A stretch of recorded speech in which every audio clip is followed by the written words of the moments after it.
Wantology. Menagih janji-janji proteksi saat data kita bocor sana-sini.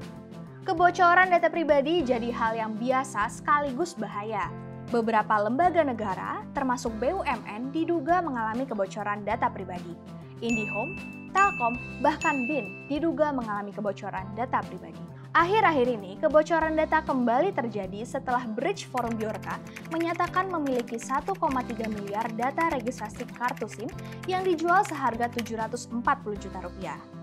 Nggak cuma itu, sebagai bentuk keseriusan dari mereka turut menampilkan sampel sebanyak 2 juta sampel yang 20% diantaranya telah dinyatakan valid oleh Kominfo. Data tersebut mencakup NIK dan KK yang kita gunakan dalam pendaftaran registrasi kartu SIM. Kalau boleh flashback, Kementerian Komunikasi dan Informatika Republik Indonesia menjanjikan keamanan data pelanggan dalam Peraturan Menteri Kominfo Nomor 12 Tahun 2016.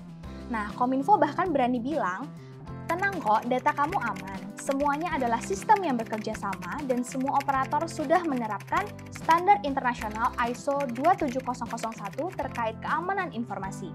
Kita aman, nyaman, penipu pun resah. Tapi siapa sangka, 5 tahun setelah tagline itu keluar, yang ada malah penipu aman, nyaman, kita pun resah. Gak cuma itu, menjelang pemilu 2024, banyak parpol yang terang-terangan menggunakan data pribadi kita dan mendaftarkannya ke dalam keanggotaan partai politik tertentu. Nah, tentunya hal ini tanpa persetujuan dari pemilik data. Kita bisa ngecek loh secara mandiri apakah kita termasuk ke dalam anggota parpol tertentu di website infopemilu.kpu.go.id. Dan kalaupun terdaftar nggak perlu khawatir, kita bisa melaporkannya via helpdesk.kpu.go.id/tanggapan. Hal ini juga sebagai aksi nyata kita untuk bisa mempermudah verifikasi menuju pemilu 2024. Kominfo pasti datang dengan solusi dong, masa enggak? Kita disuruh untuk menjaga NIK kita dengan baik, sering-sering mengganti password kita. Padahal ya selama ini kan kita udah jaga, kita juga udah sering ganti, tapi nyatanya bocor juga kan?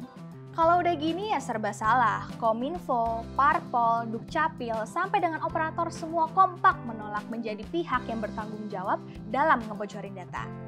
Nah, mau nuntut secara pribadi atau kolektif sebenarnya bisa-bisa aja dan kita punya hak untuk itu. Sayangnya, Indonesia saat ini belum memiliki payung hukum dalam perlindungan data pribadi. Solusi yang kita butuhkan dalam proses kebocoran data pribadi adalah RUU PDP atau Rancangan Undang-Undang Perlindungan Data Pribadi. Kondisinya sekarang Indonesia ini nggak punya payung hukum untuk melindungi data pengguna maupun lembaga. Padahal dengan adanya PDP, kita sebagai pengguna bisa loh menuntut dan memberikan sanksi hukum kepada pihak-pihak yang membocorkan data pribadi kita. Update terakhir, RUU PDP ini masih dibahas selama 2 tahun terakhir dan belum ada kejelasan sampai sekarang. Kalau bukan sekarang, kapan lagi? Mau bocor berapa banyak lagi?